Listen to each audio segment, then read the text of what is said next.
The SS Devon, as a name, carries a curious ambiguity across maritime history.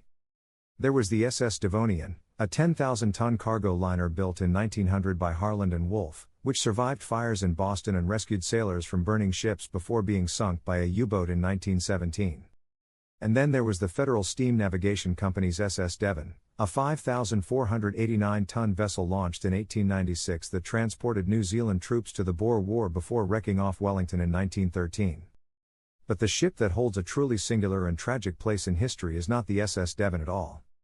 It's the SS North Devon, a far less glamorous 3,658-ton cargo ship, and its story is inextricably linked to the youngest known service casualty of the entire Second World War. On the evening of July 5, 1941, the SS North Devon left Ipswich in ballast, heading for Tyneside as part of the 82-ship coastal convoy EC-42. It was a routine trip along England's eastern seaboard, but the Luftwaffe had other plans. At 21:30, German bombers attacked the convoy, and near misses straddled the North Devon, fracturing its main steam lines and leaving it dead in the water. The ship was crippled, but still afloat, and at 0:30 on July 6, a second German aircraft strafed the vessel with machine gun fire before dropping 3 more bombs, again near misses. The Hum trawler Neil Mackay arrived to tow the stricken ship toward the Humber, but the damage had already been done. The true horror was internal. The burst steam lines had turned the engine room into a sealed chamber of scalding vapor. 6 members of the crew were killed, not by bombs or bullets, but by the invisible, inescapable cloud of superheated steam.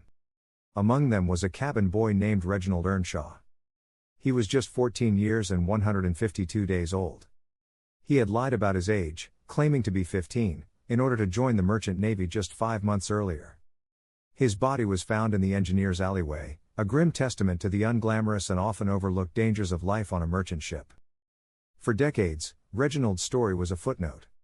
He was buried in an unmarked grave at Cumley Bank Cemetery in Edinburgh, his official death certificate misstating his age as about 15. It took the determined efforts of a shipmate, Alf Tubb, an 18-year-old machine gunner who survived the attack and spent years trying to find his friend's resting place, to bring the truth to light.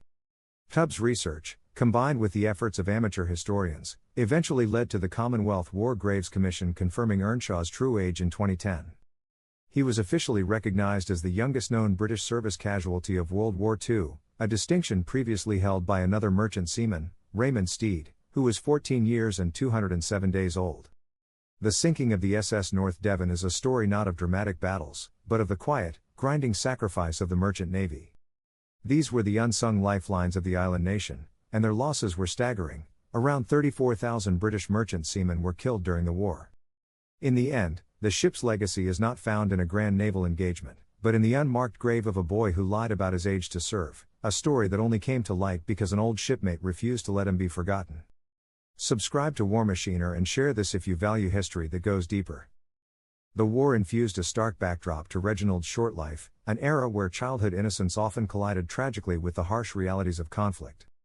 The loss of such a young sailor stirred emotions not just among those who sailed the North Devon, but also among families across Britain, who understood all too well the risks faced by their loved ones serving the nation. Alf Tubb's relentless pursuit to honor Reginald's memory exemplified the bond among those who sailed the treacherous waters. It was a testament to their shared experiences, a promise that no seaman would ever truly fade from memory, especially not a boy who joined their ranks with dreams of adventure. The SS North Devon's demise unveiled the silent tribulations that lay beneath the waves of glory and valor often celebrated in maritime tales. Reginald's tragic story spotlighted not only the shocking reality of young lives lost at sea but also the incredible bonds forged in the face of unimaginable adversity. It served as a stark reminder that behind each unmarked grave lay a personal history, aspirations, and dreams extinguished by the brutality of war.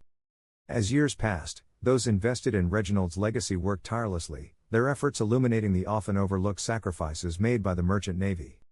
In their pursuit, they ensured that this tale would resonate, not just as